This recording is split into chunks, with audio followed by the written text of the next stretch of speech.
What is it about being king of the pirates that we find just so appealing?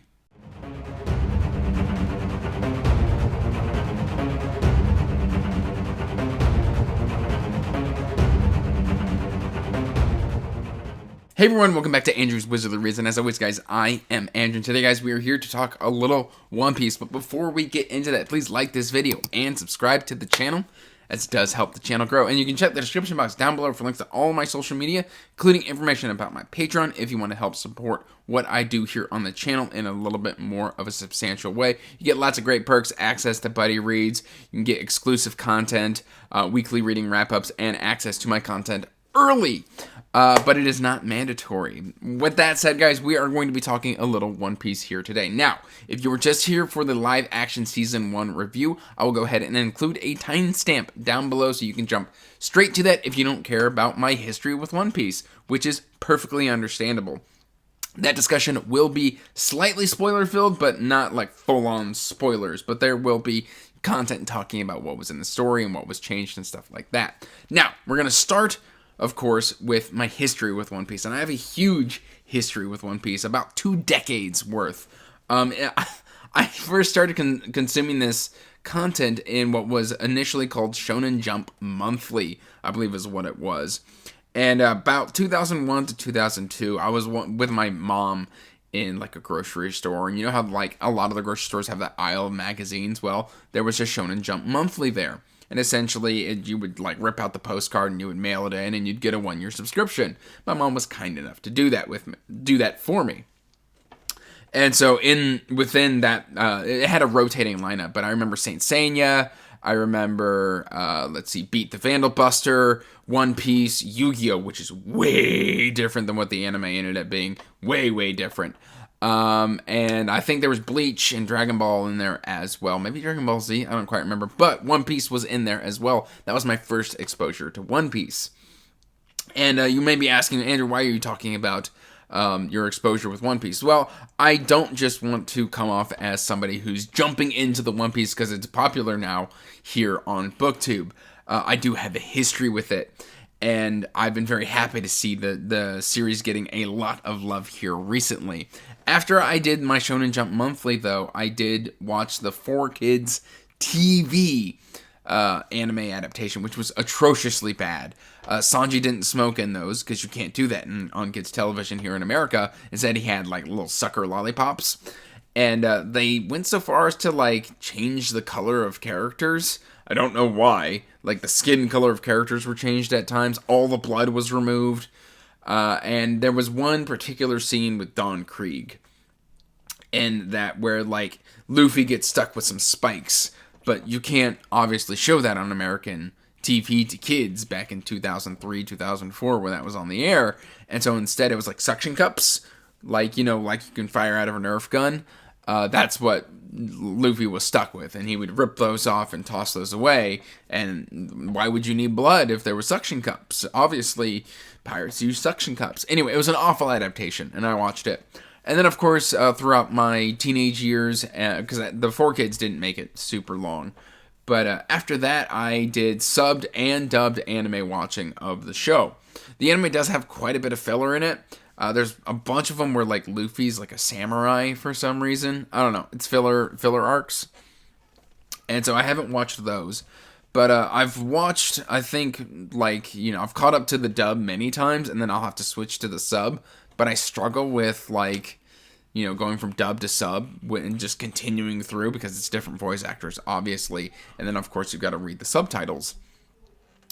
And so I think the furthest I've made it in the dub was right when we were reaching the New World. I remember, I think, the very first New World arc. So I've done Impel Down, I've done Thriller Bark, I've done the Sky Islands, I've done Baroque Works, East Blue. I mean, that's not in the correct order, but I've done all of these in some form or another. So I am old hat at One Piece, but I am coming back to it. I even tried to buy the manga here recently.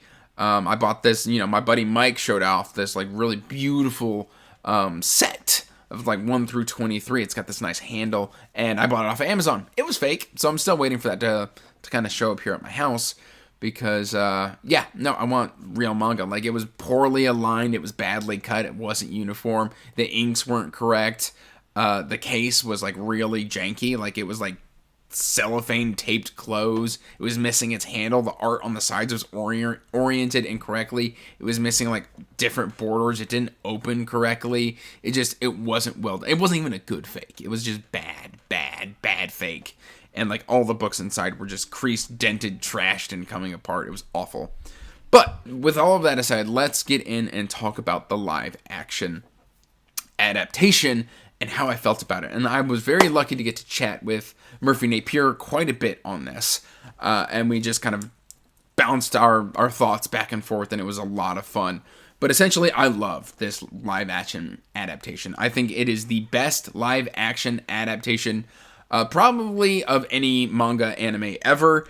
And on top of that, if we're going in adaptation period, it's probably a top 10 adaptation of all time. I mean, obviously, we've got Lord of the Rings, we've got Green Mile, we've got other stuff in there with One Piece, but I don't think a lot of things have surpassed this particular first season of adaptation because it was done faithfully, as faithful as it could possibly be. If you watch the behind-the-scenes content, like the showrunner calls Oda Sensei. And I love that because that shows a lot of respect to Oda and the groundwork he laid with 25 years worth of work on the series. And so there is just a slew of Easter eggs. I've watched at least 2 YouTube videos full of just analyzation of just the Easter eggs. So there's a lot here to discover on subsequent rewatches of the series. The only cons I have with the series is certain emotional moments within the series didn't quite land. Like Usopp with his mom, I didn't really feel that. There was the passing of the hat from Shanks to Luffy. I didn't really feel that emotion there either. So there were a couple moments where I feel like the emotion just kind of dropped. Also, because we are trying to get through so much content, this is about 90% of the East Blue arc here in the first season. The only thing that we haven't gotten to is, I believe it's pronounced Logetown? I don't know. We didn't get to that at the end. And I think if we'd gotten the full 10 episode arc, that might have happened. But we don't get that here. And that's fine. Because it gives us something to look forward to for season 2. Fingers crossed, season 2. Where you get introduced to Smoker and all of that. And we finally get to the Grand Line. That'd be really great.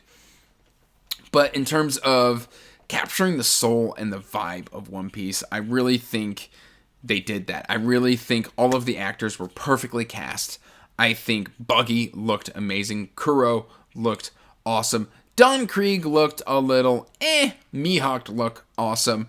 Garp, most of the time, looks great. Except for when he's wearing the dog, hood. I get that's what he wears in the manga and the anime.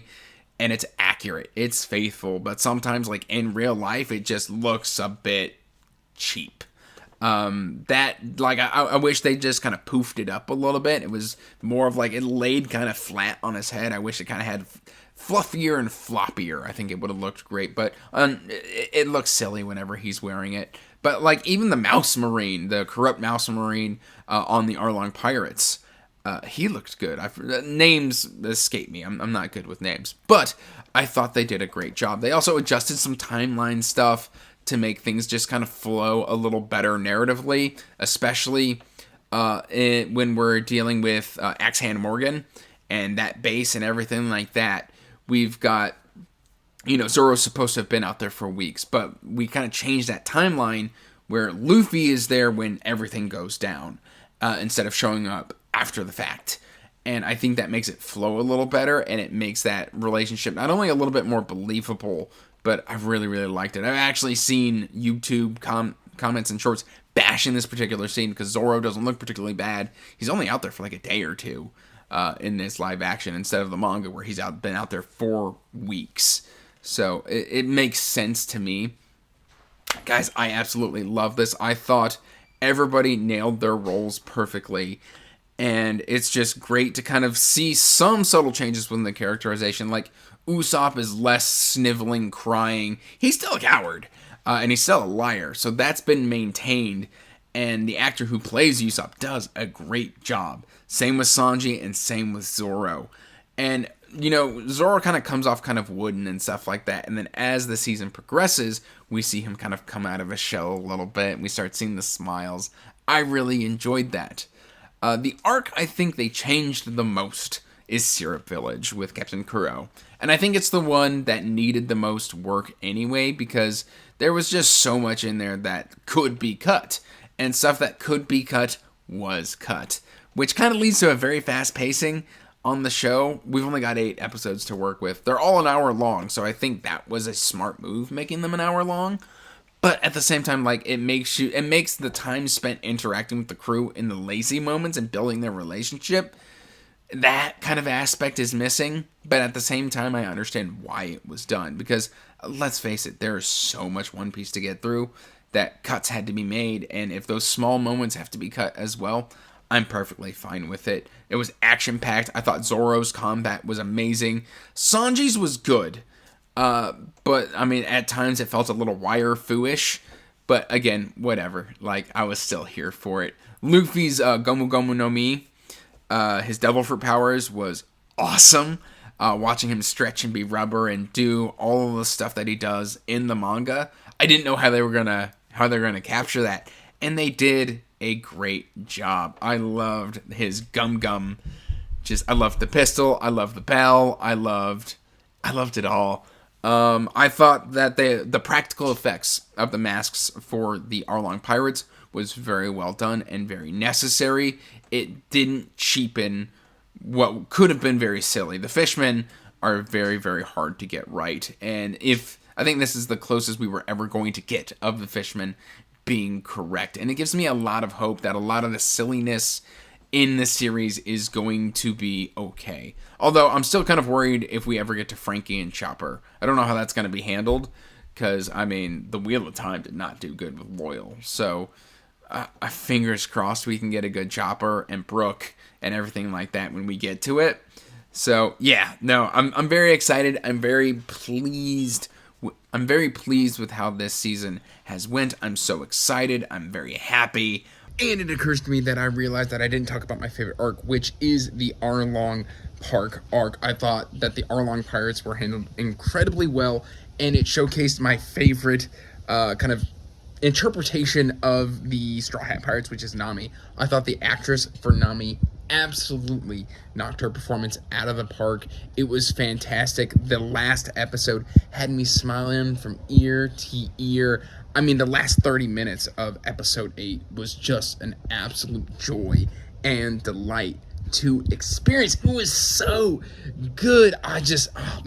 Please check this out. The only critique I have with the Arlong Pirates arc is I felt like Usopp's combat was just kind of wasted. It felt a little flat.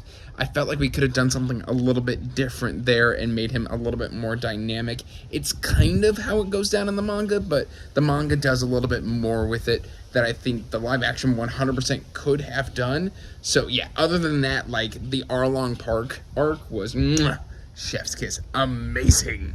Overall, if I had to give it a rating, it's a 9 out of 10 adaptation. It's so good. One of my biggest complaints, though, is Gold D. Roger never actually says the line. Everybody just starts calling it the One Piece, but, like, if you know from the manga and the anime, Roger's the one who names it One Piece. He says, I left it all out in one piece. Now you just have to go and find it. And then that causes the people to go. But he never actually utters the line One Piece in the anime, or in the live action, I should say. So I hope they do some sort of flashback to correct that. That would be great. That would make me very happy to get that kind of flashback where they just, I don't know, cut it for brevity or some reason. It was great seeing all of the big pirates. You get to see a flash of dragon in that scene. I think we've got Mihawk in there. We've got, who else is in there? Shanks shows up in there. I thought that was great. I don't know. I loved everything about this. It was so, I mean, obviously I didn't love everything about it, but I'm still incredibly pleased. I'm incredibly happy. Episode 8 made me incredibly happy. Like, I spent the last 30 minutes of the season finale just smiling. I thought it was so well done. Let me know in the comments down below how you felt about season 1. What are your likes? What are your dislikes? Did you understand what was going on? Do you think this is a faithful adaptation? Go in there and drop some One Piece love. And that's all I've really got for you today, guys. Please check out this live action adaptation on Netflix so we can secure a season 2, 3, 4, 5, however many seasons we can get Netflix to do. We need it. That's all I got for you. Till next time, peace out. Stay magical. Bye. And as always, I want to give a huge thank you to my patrons.